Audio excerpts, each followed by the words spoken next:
کا بقیہ حصہ آج تلاوت ہوا اور پھر سورہ رعد آج تلاوت ہوئی ہے اور سورہ ابراہیم بھی۔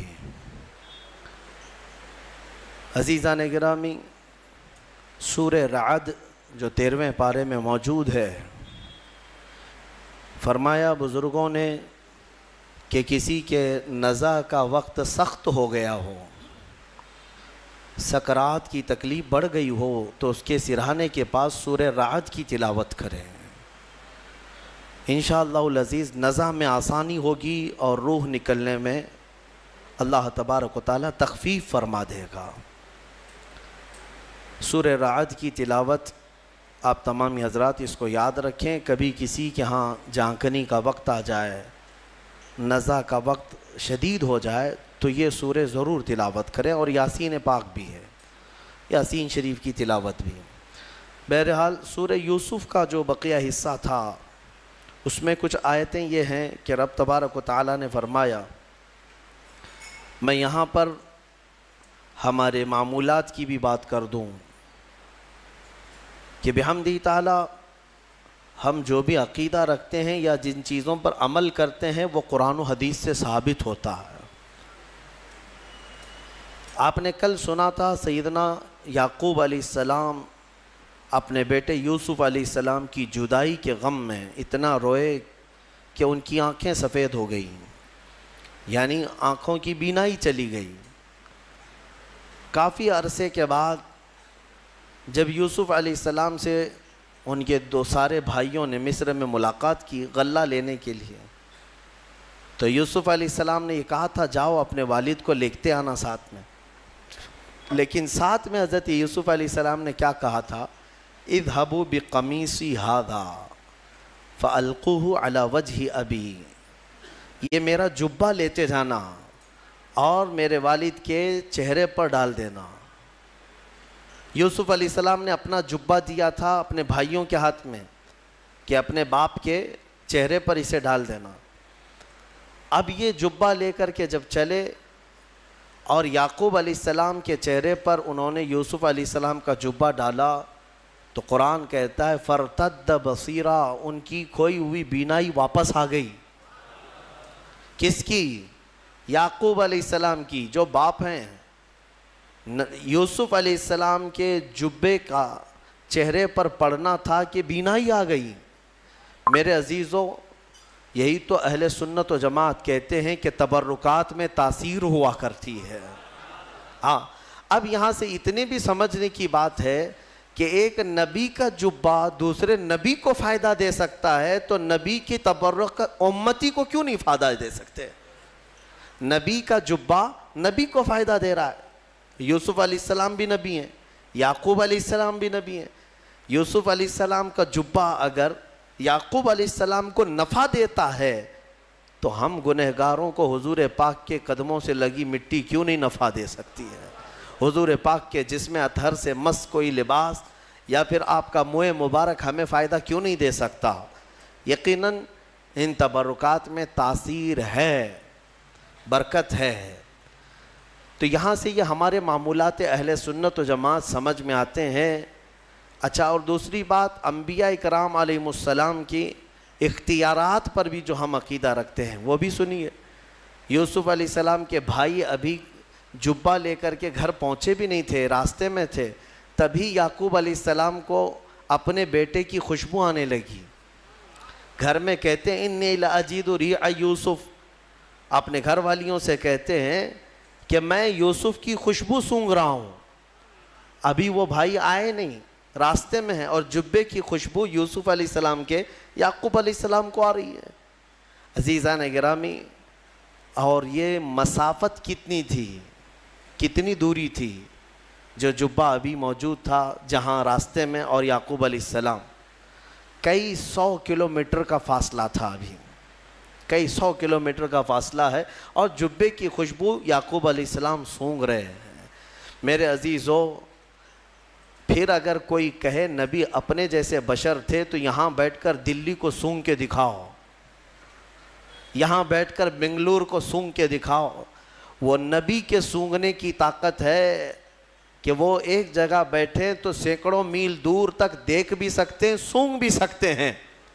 یعقوب علیہ السلام کی اس اختیار کے بارے میں قرآن بیان کر رہا ہے، اور پھر یہی تو الحمدللہ اہل سنت و جماعت کا موقف ہے کہ جب نبی سونگ سکتے ہیں تو دیکھ بھی سکتے ہیں اور سن بھی سکتے ہیں، اور یہ بھی قرآن سے ثابت ہے، یہ بھی قرآن سے ثابت ہے۔ 19ویں پارے کی تلاوت ہوگی، اس وقت میں آپ کو بتاؤں گا۔ سلیمان علیہ السلام اپنے لشکر کے ساتھ جا رہے تھے، چونٹیوں کی ایک وادی تھی، چونٹیوں کی وادی سے آپ کا گزر ہونا تھا، تو چونٹیوں کی ایک جو ملکہ ہوتی ہے، ان کی جو بڑی ہوتی رانی، وہ پکار کر کے ساری چونٹیوں سے کہہ رہی ہے کہ سب کے سب اندر چلے جاؤ، سلیمان علیہ السلام اور ان کا لشکر آ رہا ہے، کہیں بے خبری میں تمہیں رون نہ دیں۔ تو سلیمان علیہ السلام ابھی کئی میل دور تھے۔ قرآن کہتا ہے فَتَبَسَّمَ ضَاحِكًا مِّن قَوْلِهَا، سلیمان علیہ السلام چونٹی کی بات سن کر کے ہنس پڑے۔ مجھے بتاؤ میرے عزیزو، تم کان کے پاس لے جا کر کے چونٹی کی بات سن کے بتاؤ کیا کہہ رہی ہے چونٹی؟ ارے اوروں کے مچھر کی تو آواز آتی ہے، چونٹی کی تو ہم نے آواز بھی نہیں سنی۔ مکھی کے اڑنے کی، بھن بھنانے کی آواز آتی ہے، چونٹی کی آواز سنی ہے؟ لیکن وہ نبی کئی میل دور سے چونٹی کی بات کو سن بھی لیے اور مسکرا بھی دیے۔ قرآن کہتا ہے، اب یہاں سے مجھے بتاؤ، بنی اسرائیل کے نبی چونٹی کی بات سن سکتے ہیں تو سید الانبیاء امتی کی بات کیوں نہیں سن سکتے؟ ہم یہاں سے پکاریں، وہ وہاں سے سنیں۔ مصطفیٰ کی سماعت پہ لاکھوں سلام، دور و نزدیک کے سننے والے وہ کان لالے کرامت پہ لاکھوں سلام۔ ہمارا موقف اہل سنت و جماعت کا یہ صرف بریلی سے نکلا نہیں ہے، بلکہ قرآن سے اور حدیث رسول سے نکلا ہوا ہے۔ اعلیٰ حضرت نے اپنے گھر سے نہیں لائے یہ سارے عقائد اور معمولات، جو کچھ بھی انہوں نے امت کو دیا ہے وہ میرے مصطفیٰ کریم کی سچی شریعت عطا کیا ہے۔ قرآن پاک کی ان آیات بینات میں بہت ساری چیزیں سیکھنے کے لیے ہیں۔ بہرحال سورہ رعد کی ایک وہ آیت میں تمہارے سامنے تلاوت کرتا ہوں جس میں رب تبارک و تعالیٰ اپنے بندوں کو تنبیہاً فرماتا ہے۔ رب تبارک و تعالیٰ فرماتا ہے وَإِذَا أَرَادَ اللَّهُ بِقَوْمٍ سُوءًا فَلَا مَرَدَّ لَهَا، جب اللہ تعالیٰ کسی قوم کے ساتھ عذاب کا ارادہ کر لیتا ہے یا اسے ختم کرنے کا یا تباہ کرنے کا ارادہ فرما لیتا ہے تو پھر اسے کوئی نہیں ٹال سکتا۔ فَلَا مَرَدَّ لَهَا، کوئی نہیں ٹال سکتا۔ اور اسی سے پہلے یہ آیت کا ٹکڑا ہے، شاید آپ نے سنا ہوگا، آج ہم سب کو بیدار کرنے کے لیے یہ آیت کا اتنا ٹکڑا کافی ہے۔ میرا مولا فرماتا ہے ان اللہ لا یغیر ما بقوم حتی یغیروا ما بانفسہم، بے شک اللہ تعالیٰ اس وقت تک کسی قوم کی حالت کو نہیں بدلتا جب تک وہ قوم خود اپنی حالت نہیں بدلتی۔ تم یہاں بیٹھ کر کے خود سے کچھ نہ بدلو اور یہ کہو اللہ کی رحمت کب آئے گی، اللہ کی مدد کب آئے گی۔ قرآن پڑھو، اللہ فرما رہا ہے اللہ تمہاری حالت نہیں بدلے گا جب تمہیں خود فکر نہیں ہے اپنی حالت بدلنے کا۔ تم اپنے آپ کو بدلتے نہیں اور زمانہ بدلنے کا سوچتے ہو۔ خود کے اندر ایک چہرہ یعنی سنت کے طور پر رکھنے کی توفیق نہیں ہوتی اور پھر اللہ کی مدد کی اور شریعت کی اور پورے امت اسلامیہ کی دعاؤں کی بات کرتے ہیں۔ اکثر سوشل میڈیا کے بڑے بڑے مناظر جو بیٹھے ہوئے ہیں، ہاں ان کو دیکھو واٹس ایپ پر، فیس بک پر جو بڑے بڑے ان کے کمنٹ ہوتے ہیں، وہ مولانا کہاں ہیں، یہ شیخ صاحب کہاں ہیں، فلاں کہاں ہیں، سب کو جھنجھوڑ رہے ہو تم۔ امت کے حالات خراب ہیں، دین کے حالات خراب ہیں، سارا ٹھیکہ ان علماء نے لے رکھا ہے، مشائخ نے ٹھیکہ لے رکھا ہے۔ قرآن تو تمہارے لیے اترا ہے، سب کے لیے اترا ہے۔ جب قرآن بار بار جھنجھوڑ کر کہہ رہا ہے کہ تم اپنے آپ کو بدل لو، خود کو بدلتے نہیں اور الزام اپنے بڑوں پر رکھتے ہو۔ یہی مکہ کے جاہل کیا کرتے تھے، یہی پہلی امتوں کے جو جاہل ہوتے تھے وہ یہی کرتے تھے۔ خود کو بدلنا نہیں ہوتا تو اپنے بڑوں کو کوستے رہتے تھے، ان کی وجہ سے ہم ایسے ہیں۔ وہ لوگ ہی نہیں کر رہے ہیں، مولانا لوگ کچھ بھی نہیں کر رہے ہیں، مشائخ کچھ بھی نہیں کر رہے ہیں۔ میرے عزیزو یہ بولنا اب ختم کر دیا جائے۔ کیا تمہارے لیے شریعت واضح موجود نہیں ہے؟ رسول پاک صلی اللہ تعالیٰ علیہ وسلم کی سیرت آج تک تم نے کبھی سنا نہیں ہے؟ سنے ہو لیکن اپنے اندر جھانک کر کے دیکھو اب تک عمل کتنا کیا۔ حضور کے راستے پر اب تک کتنا آئے، پھر بعد میں دوسروں تک انگلی اٹھانا۔ قرآن یہ کہتا ہے کہ اللہ تعالیٰ اس وقت تک تمہاری حالت نہیں بدلے گا جب تک تم خود اپنی حالت نہیں بدلتے۔ اس پر میں ایک واقعہ عرض کرتا ہوں۔ بغداد مقدس میں ایک بڑے بزرگ تھے، محمد جام رضی اللہ تعالیٰ عنہ، بڑے پائے کے بزرگ ہیں، صاحب کرامت بزرگ گزرے ہیں۔ یہ وہ دور تھا جب ہلاکو بادشاہ پوری دنیا میں اپنی درندگی پھیلا چکا تھا، جہاں جاتا تھا قتل عام کرتا تھا، یکے بعد دیگرے وہ ملک فتح کر رہا تھا، لاشوں کے انبار لگا رہا تھا۔ اس کی کرسی تو لوگوں کی لاشوں پر ہی لگتی تھی۔ ہلاکو نام سنا ہوگا آپ نے، بڑا ظالم بادشاہ۔ اور یہ جنگ کرتے کرتے جب اس کا ٹارگٹ بغداد ہو گیا، بغداد اس وقت مرکز اسلام کہلاتا تھا، علماء دین وہاں پر کثرت سے ہوا کرتے تھے، علم کی بڑی بڑی درسگاہیں وہاں پر موجود تھی، دانشور وہاں موجود تھے، صوفیہ موجود تھے۔ تو بغداد میں بڑی بڑی پرانی تاریخی کتابیں موجود تھیں۔ بغداد کو اس نے ٹارگٹ بنایا۔ سنیے، بغداد کو جب ٹارگٹ بنا کر اپنی فوج لے کر وہ بغداد پر چڑھائی کرنے کے لیے نکلا تو بغداد سے کافی فاصلے پر پڑاؤ کیا، ابھی کافی دور تھا، اور اس نے اپنے 2 سپاہیوں کو بھیجا کہ بغداد کا معائنہ کر کے آؤ، دیکھ آؤ لوکیشن کیا کیسا ہے۔ تو اس کے سپاہی جب بغداد کے لیے نکلے تو لوگوں میں ہلچل مچ گئی، بہت سنسنی پھیل گئی کہ ہلاکو قریب آ چکا ہے اور بغداد کو تباہ کرنے والا ہے، کیونکہ سب تباہیاں انہوں نے دیکھ لی تھی۔ ہلاکو نے کیا کون سے شہر برباد کیے، کتنوں کا قتل عام کیا، وہ سب کو پتا تھا۔ تو بغداد کے اکثر لوگ دوڑے دوڑے حضرت محمد جام کے پاس آئے، کہا کہ آپ ہمارے رہبر ہیں، آپ ہمارے رہنما ہیں، اللہ والے ہیں، ہمیں بچا لیں، آپ دعا کریں۔ ہلاکو جیسا ظالم بغداد پر ٹوٹ پڑا ہے۔ وہ اس وقت بیٹھے ہوئے تھے، ان کے ہاتھ میں کھٹوری تھی۔ آپ نے وہ کھٹوری کو یوں پلٹ دیا اور کہا جاؤ اللہ حفاظت فرمائے، اللہ حفاظت فرمائے۔ لوگ چلے گئے۔ اللہ والوں کو اللہ تعالیٰ نے یہ اختیار دیا ہے، تصرف دیا ہے، اور ان کی اداؤں کو اللہ قبول بھی کرتا ہے۔ ہوا یہ کہ ہلاکو کے دونوں سپاہی پورے راستے بھر چھان مارتے رہے، ان کو بغداد نظر ہی نہیں آیا، وہ ڈھونڈتے رہ گئے، ان کو صرف میدان ہی میدان دکھتا تھا، کہیں بغداد دکھتا ہی نہیں تھا۔ وہ واپس لوٹے اور بادشاہ سے کہا کہ بغداد تو ہے ہی نہیں قریب، کہیں پر کوئی شہر ہی نہیں ہے، صرف اور صرف چٹیل میدان ہے۔ تو ہلاکو کو اتنا غصہ آیا ان کی بات پر کہ یہ جھوٹ بول رہے ہیں، دونوں کو اس نے قتل کر دیا۔ کہا جھوٹ بول رہے ہو تم، بغداد کے بالکل ہم قریب آئے ہوئے۔ دوسرے دن بغداد کو اپنے خاص 2 وزیروں کو بھیجا، کہا جاؤ تم دیکھ کر کیا ہو، عام سپاہیوں پر بھروسہ نہیں ہے۔ اپنے معتمد 2 وزیروں کو بھیجا، وہ جب آئے، دوسرا دن تھا، تو پھر لوگوں کو خبر چلی کہ آج ہلاکو کے 2 جاسوس اس کے مخصوص وزیر آ رہے ہیں۔ پھر دوڑے دوڑے حضرت محمد جام کے پاس آئے اور ان سے سفارش کرنے لگے کہ حضور آج وہ اپنے مخصوص جاسوسوں کو بھیج رہا ہے اور وہ بغداد کے قریب آئے ہیں، ہماری بیویاں بیوہ ہو جائیں گی، بچے یتیم ہو جائیں گے، بچا لیں، اللہ کا واسطہ دیتے ہیں۔ حضرت محمد جام نے آج پھر کھٹوری اٹھائی، پلٹ دیا، کہا جاؤ اللہ حفاظت فرمائے۔ چلے گئے، وہ 2 وزیر بھی گھوم پھر کر کے گئے، انہیں بھی بغداد نظر نہیں آیا، صرف چٹیل میدان۔ اللہ والے اپنے کوزے سے جسے چاہے چھپا لیں۔ واپس وہ شام کو لوٹے، ہلاکو کے پاس کہے سچ کہہ رہے تھے وہ دونوں سپاہی، ہمیں بھی بغداد نظر نہیں آیا، ہم غلط راستے پر تو نہیں آئے۔ بادشاہ کو اب غصہ بھی تھا اور تجسس بھی بڑھ گیا کہ ایسا کیسے ہو سکتا ہے۔ اس نے کہا اب معائنے کی ضرورت نہیں، مجھے یہاں سے بغداد کی روشنی نظر آ رہی ہے اور تم کو قریب سے بغداد کیوں نہیں نظر آیا؟ تو پھر تیسرے دن اس نے فوج کی تیاری کر لی کہ نہیں اب معائنے کی ضرورت نہیں، ساری فوج ہی چل پڑے، میرے ساتھ ساتھ چلو اور حملہ ایک ساتھ کیا جائے گا بغداد پر۔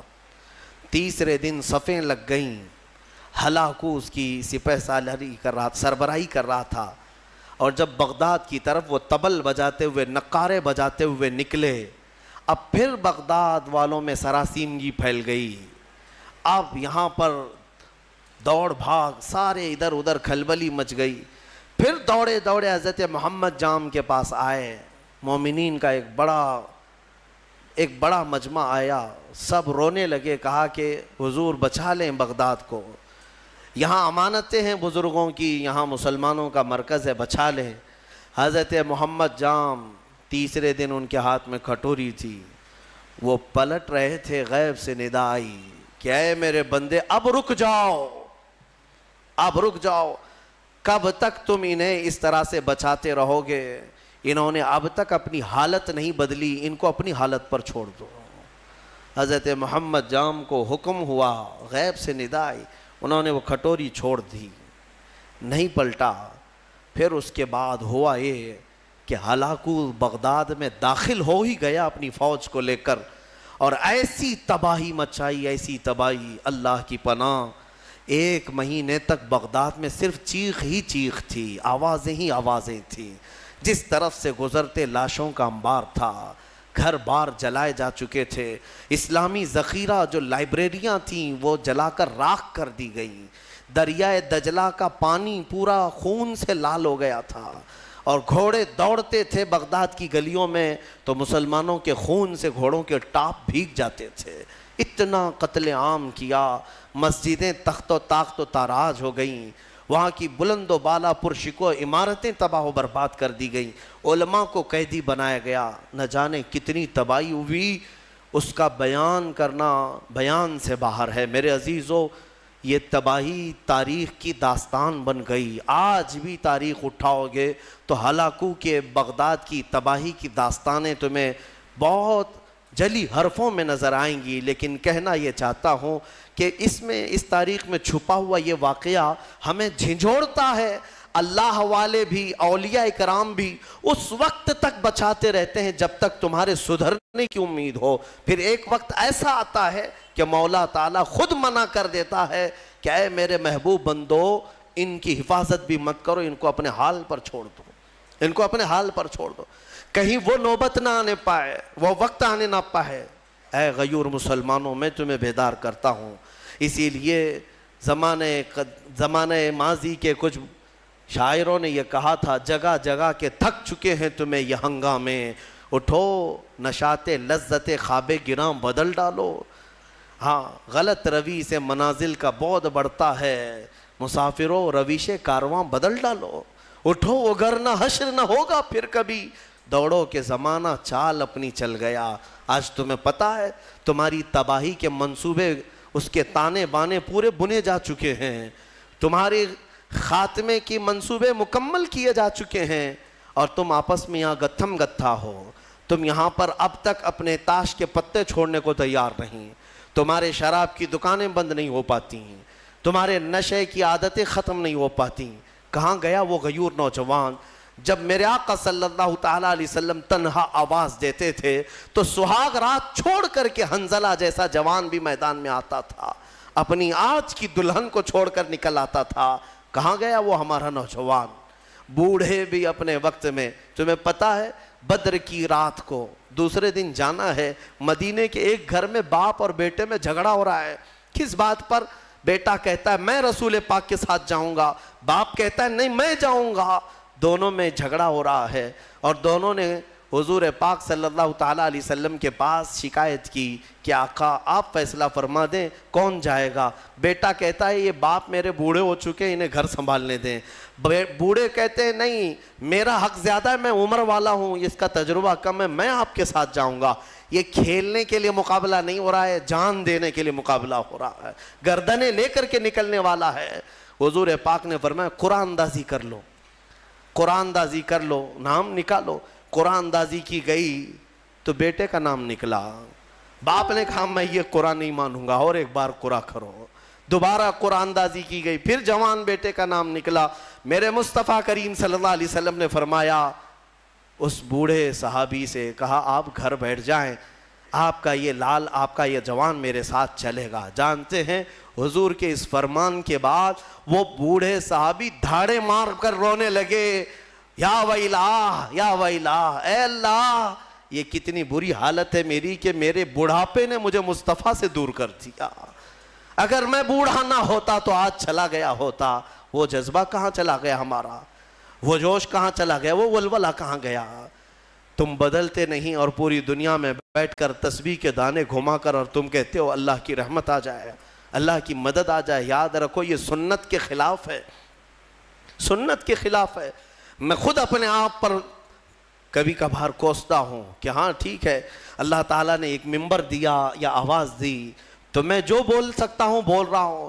مجھے اتنی امید ضرور ہے کہ ہماری زبان سے آواز نکلے گی, مولا کسی کے بھی دل کو بیدار ضرور کرے گا.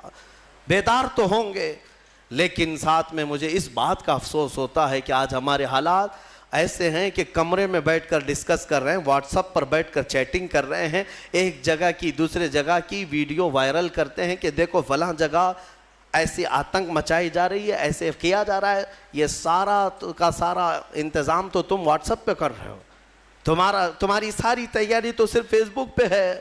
باقی باہر نکلو تو دیکھو نہ چہرے سے تمہیں غلام مصطفیٰ کوئی کہنے کو تیار ہے, نہ تمہارے لباس سے کوئی تمہیں غلام مصطفیٰ کہنے کو تیار ہے, نہ تمہاری زبان سے, نہ تمہارے اخلاق سے, نہ تمہارے معاملات سے.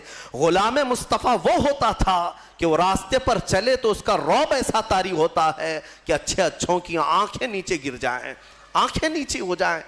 نبی اکرم صلی اللہ تعالیٰ علیہ وسلم کی غلامی کو تم ہلکا سمجھتے ہو؟ بدلو میرے عزیز ہو. قرآن سچ کہہ رہا ہے, ان اللہ لا یغیر ما بقوم حتی یغیروا ما بانفسہم. بے شک اللہ تعالیٰ اس وقت تک کسی قوم کی حالت نہیں بدلتا جب تک اس قوم کو خود اپنی حالت بدلنے کی فکر نہ ہو.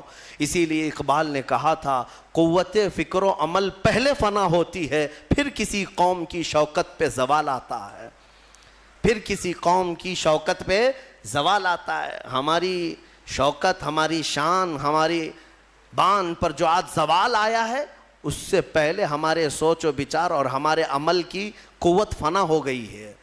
ہاں سب کچھ ختم کر کے اب ہم یہ زوال کے دن دیکھ رہے ہیں. بہت تیزی سے دن بدلے ہیں میرے عزیز ہو, ہماری آنکھوں کے سامنے بدلے ہیں. میں یہ نہیں کہہ رہا بدل رہے ہیں, بدل چکے ہیں.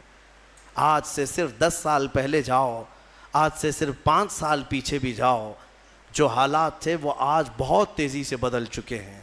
اور پھر اگلے جو آئیں گے اتنے عرصہ بھی تمہیں مہلت نہیں دی جائے گی.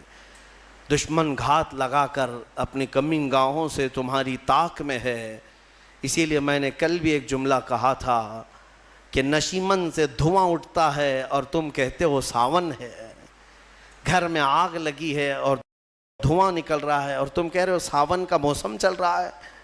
میرے عزیز بچوں, آج یہ گلی ڈنڈے کا وقت بھی نہیں, کرکٹ اور ہاکی اور فٹ بال کا وقت بھی نہیں ہے تمہارے پاس.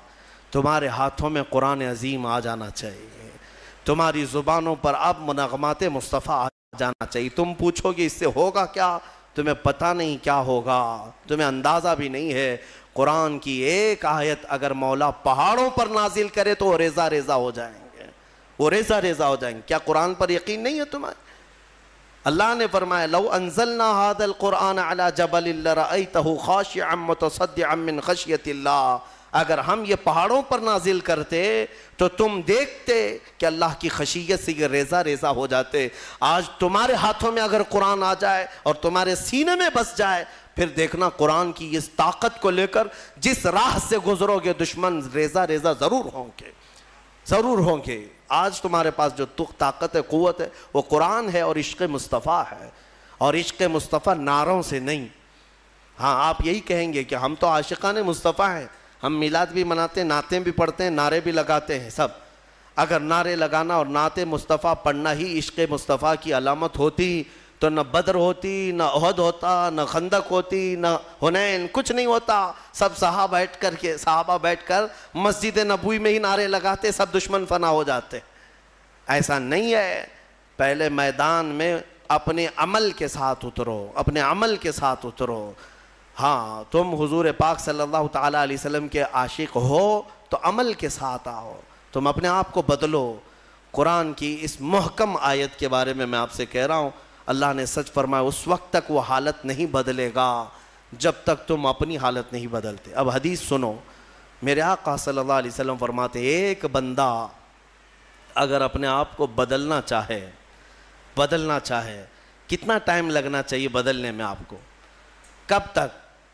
کچھ تو لمٹ ہوگی. آپ بدلنا چاہیں, حضور فرماتے ہیں اگر کوئی بدلنا چاہے اور نکل پڑے مولا کے راستے پر, حضور فرماتے ہیں کہ اگر وہ ایک بالشت آگے بڑھے گا تو رب تبارک و تعالیٰ کی رحمت ایک ہاتھ آگے بڑھ جائے گی. اگر وہ چل کر کے آئے گا تو مولا کی رحمت دوڑ کر اسے لے گی. ہاں, تمہارے صرف اٹھنے کی دیر ہے.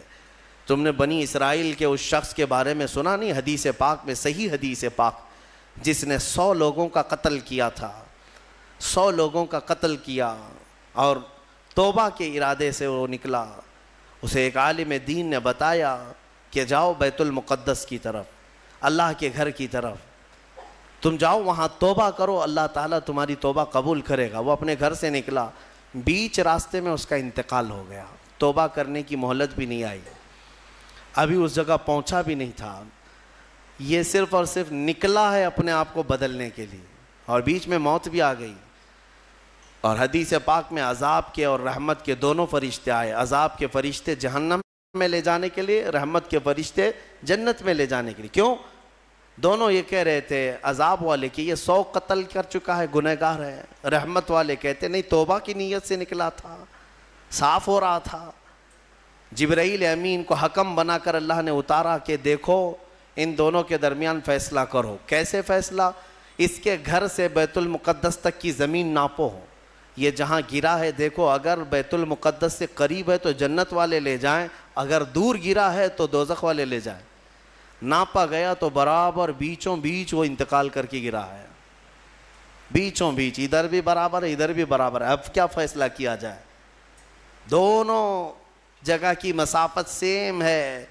رب تبارک و تعالیٰ نے فرمایا جبرائیل امین سے, جبرائیل دیکھو منہ کس طرف کیا ہوا ہے.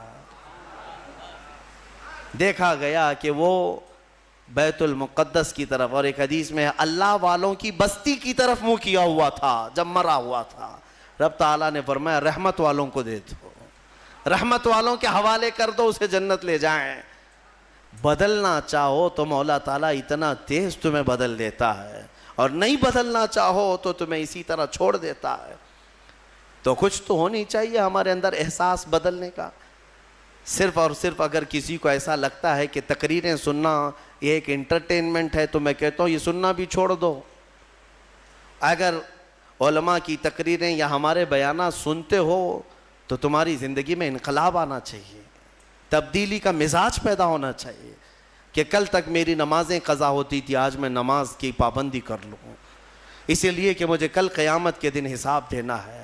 اور اس کے علاوہ آج کے حالات کیا جھنجھوڑتے نہیں ہیں تمہیں؟ آج کے حالات نہیں جھنجھوڑ رہے تمہیں؟ ظالم سر پر آپ ننگا ناچنے کے لیے تیار کھڑے ہیں. وہ دن تمہارے سامنے آئیں گے, تم دیکھو گے کہ بچوں کے خون سے یہ ہولی کھیلیں گے. ہاں یہ دن آئیں گے, قریب ہے. ہر جگہ پر فتنہ و فساد, ہر جگہ پر خون ریزی, ہر جگہ پر قتل و غارت. حضرت نعمت اللہ شاہ کرمانی 800 سال پہلے کے ایک بزرگ ہیں, ان کی پریڈیکیشن بہت مشہور ہے. انہوں نے جو پیشن گوئیاں 800 سال پہلے کی تھیں وہ سب کی سب آج ثابت ہوتی نظر آ رہی ہیں. انہوں نے ہندوستان کے پورے حالات کے بارے میں پیشن گوئیاں کی ہیں, ان کی پوری کتاب موجود ہے فارسی میں. انہوں نے اپنے زمانے کے بعد ہونے والے حالات میں سب بتایا, کون سا بادشاہ آئے گا, کتنے سال حکومت کرے گا, کیا کیا ہوگا, اور آج کے حالات تک انہوں نے بیان کیے. اس میں انہوں نے ایک بات یہ بھی بیان کی ہے, میں یہ نہیں کہتا کہ ہم جو ہے آنکھ بند کر کے ہر چیز پر یقین کریں گے, مستقبل جو بھی ہے وہ اللہ کے دست قدرت میں ہے, اللہ ہی بہتر جانتا ہے. لیکن بزرگوں نے علم لدنی سے, اللہ تعالیٰ کا جو خاص علم انہیں ملا ہو, اس سے کبھی کبھار کچھ باتیں بیان کرتے ہیں. انہوں نے یہ بیان کیا کہ ایک وقت آئے گا ہند پر, جب دریائے اٹک کا ایک نام لیا انہوں نے, یا پھر تبت کے پاس کہ ایک دریا ہے یا ایک میدان ہے, وہ 3 بار پورے خون سے بھر جائے گا, اتنا قتل عام کر دیا جائے گا. سوچ سوچ کر کے کبھی ہمارے رونگٹے کھڑے ہو جاتے ہیں. عزیزان گرامی وقار, جب بارش بہت تیز آتی ہے تو پھر لوگ چھت کے نیچے چلے آتے ہیں یا چھاتا نکال لیتے ہیں، اور تم کون سی زندگی گزار رہے ہو؟ فتنوں کی بارش اور ظلم کی بارش اتنی تیز ہو چکی کہ تم مصطفیٰ کریم کی چھت کے نیچے بھی آنا نہیں چاہتے، اور نہ ہی اخلاق مصطفیٰ کی چھتری لینا چاہتے ہو۔ کون سی زندگی میں ہو؟ بدلو اپنے آپ کو، میرے رب تبارک و تعالیٰ کا فرمان حق ہے، ورنہ حالات ہم نے یہ بھی دیکھے ہیں۔ زندگی تمہاری 80 سال کی ہو جائے، اگر ایک جگہ بیٹھ کر کے تم انتظار کرتے رہے تو کچھ تبدیل نہیں ہونا ہے۔ وہ خالق اسباب ہے، ساری چیزیں اسباب پر رکھا ہے۔ مولا اگر چاہے تو ڈائریکٹ آسمان سے تمہارے منہ میں روٹی ڈال دے، لیکن اس کی مرضی ایسی نہیں۔ اس کی منشا یہ ہے کہ پہلے بیج بو، پھر فصل آئے، پھر اس کے بعد کٹائی ہو، پھر اس کے بعد پسائی ہو، پھر آٹے کی گندھائی ہو، پھر اس کے بعد روٹی بنے، پھر توے پر جائے، پھر پک کر تمہارے منہ میں آئے۔ اتنی منزلوں سے گزار کر کے تمہارے منہ تک لاتا ہے، لیکن کیا وہ ان منزلوں کا محتاج ہے؟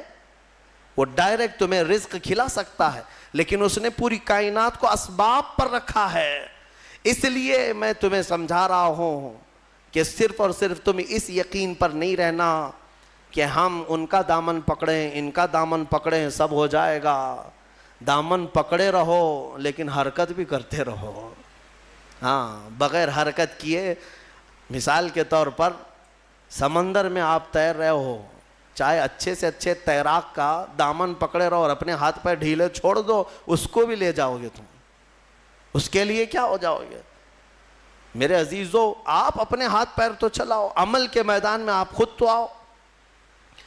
اب یہ آیات کریمہ کے بعد جو آخری میں ہم نے آیت تلاوت کی ہے وہ یہ تھی۔ اللہ تعالیٰ فرماتا ہے، یہ ہمارے حوصلے کے لیے بھی ہے، اللہ تعالیٰ فرماتا ہے وَلَا تَحْسَبَنَّ اللَّهَ غَافِلًا عَمَّا يَعْمَلُ الظَّالِمُونَ۔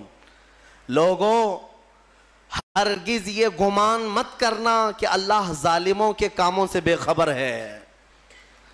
ظالموں کے کسی کام سے اللہ بے خبر نہیں، وہ جو کچھ بھی کر رہے ہیں مولا سب دیکھ رہا ہے، ہر چیز دیکھ رہا ہے، اور انجام بہت قریب ہے۔ انما یؤخرہم لیوم، اللہ انہیں ڈھیل دیا ہوا ہے۔ قرآن میں رب تعالیٰ فرماتا ہے انہیں ڈھیل دیتا ہے اس دن کے لیے جب سب کی آنکھیں دیکھیں گی کہ یہ کس پلٹی کھائیں گے، کیسی پلٹی کھائیں گے۔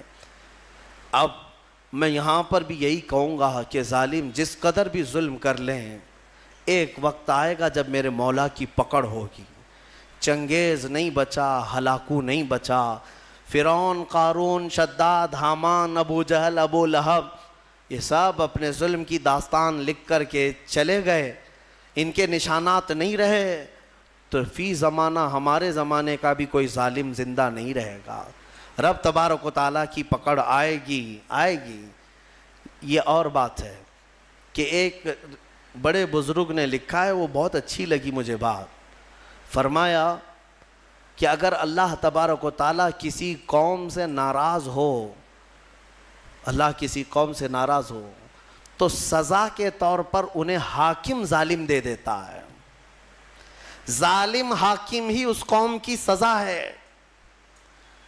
اکثر یہ دیکھا گیا ہے کہ قوم کی سزا ظالم حاکم ہی بن جاتا ہے۔ رب تعالیٰ کی طرف سے ایسے یہ انجام ہوتے ہیں میرے عزیزو۔ پھر جب اجتماعی توبہ کرو گے، اپنے آپ کو بدلو گے، تو مولا بھی یہ کائنات کے سارے اس نظام کو بدل دے گا۔ اور ایک آیت یہ بھی میں سنا دوں، اللہ فرماتا ہے اگر تم نہیں چینج ہونا چاہتے، طے کر کے رکھے ہو کہ جیسے ہم ویسے ہی رہیں گے، بولنے دو مولانا لوگوں کو، ہم جیسے ویسے ہی رہیں گے، ان یشاء یذھبکم، اللہ فرماتا ہے اگر تم یہ نہیں چاہتے بدلو، اگر اللہ چاہے تو تم سب کو ختم کر دے گا۔ وَيَسْتَخْلِفْ مِن بَعْدِكُمْ مَا يَشَاءُ، تمہارے بعد پھر جسے وہ پسند کرے گا اس کو اپنی زمین پہ لائے گا، پھر کسی اور قوم کو وہ بسائے گا۔ ہم سے پہلے بھی قومیں آباد رہی ہیں، تم سے نظام کائنات نہیں ہے، تم سے دنیا نہیں چل رہی ہے، تمہاری وجہ سے سورج اور چاند کا نظام نہیں ہے، تمہیں تو اللہ تبارک و تعالیٰ نے اس کائنات میں ٹھہرنے کا موقع دیا ہے۔ اگر تم یہ سمجھ رہے ہو کہ میرے ہی سے سب چل رہا ہے تو خام خیالی ہے۔ ہاں بدلنے کی اپنے آپ کو فکر آج ہی سے طے کر لو. رمضان ہے، بہترین موقع ہے.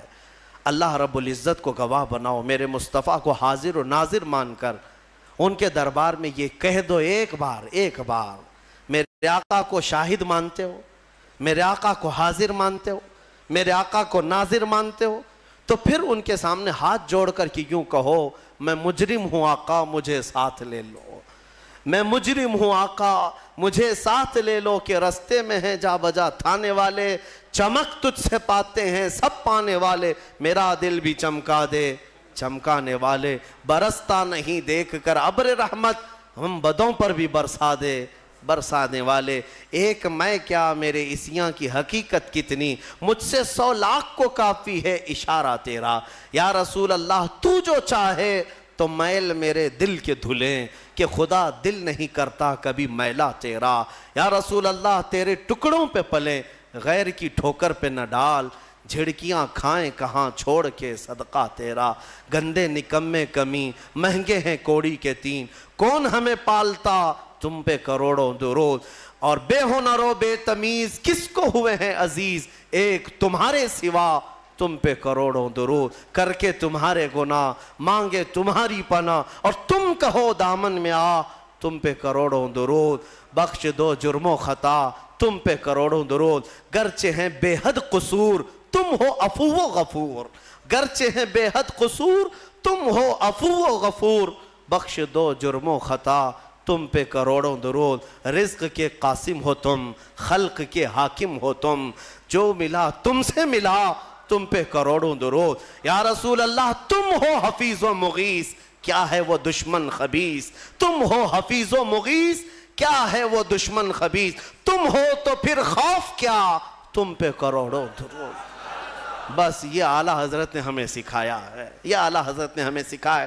جس دن تم بیدار ہو کر میرے نبی کو شاہد مان کر کے یہ کہہ لوگے، انشاءاللہ وہ بدلیاں چھٹ جائیں گی، وہ ابر ہٹ جائے گا، یہ ظالموں کی نحوست ختم ہو جائے گی. دیکھنا تم اپنی آنکھوں سے ان کیڑوں کو مرتے ہوئے دیکھو گے، تم اپنی آنکھوں سے ان دجالوں کو تباہ ہوتے ہوئے بھی دیکھو گے. انشاءاللہ ایک دن میری یہ قوم بدل جائے گی. تو اقبال نے بھی کہا تھا کہ کفر دم توڑ دے گا ٹوٹی ہوئی شمشیر کے ساتھ، گر تم نکل آ جاؤ ایک بار نعرے تکبیر کے ساتھ. بس ایک بار تم نکل آؤ نعرہ تکبیر کے ساتھ. وہ نعرہ نہیں جو صرف اور صرف تم اپنے لیے لگاتے ہو یا پھر انٹرٹینمنٹ کرتے ہو، بلکہ وہ نعرہ جو کبھی ابو عبیدہ بن جراح سے نکلا تھا، کبھی خالد بن ولید کی زبان سے نکلا تھا، کبھی حمزہ بن عبد المطلب سے نکلا تھا. ان کی زبانوں سے جو نعرہ نکلتا تھا وہ روح سے نکلتا تھا، اور ان کا یقین کامل ہوا کرتا تھا، چاہے دنیا کی ساری طاقتیں سامنے ہو مولا میرے ساتھ ہے.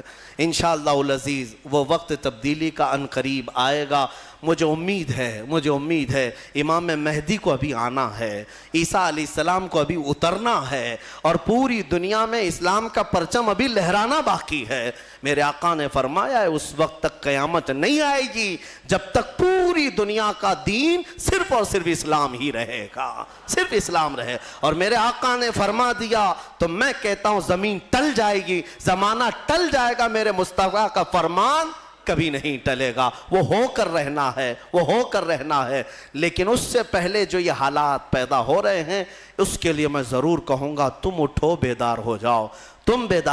ہاں ظالموں کے لیے اللہ فرماتا ہے انہیں ڈھیل دیا ہے، اور ناچو جتنا ناچنا ہے، اور ظلم کرو جتنا ظلم کر سکتے ہو. پھر مولا کی رسی تمہیں ایک دن پکڑے گی اور ایسے باندھا جائے گا کہ تمہارے پاس کچھ نہیں ہوگا. تمہیں پتہ ہے ابرہا کو کتنا گھمنڈ تھا، کئی ہاتھیاں لے کر کے وہ خانہ کعبہ کو ڈھانے کے لیے آیا تھا.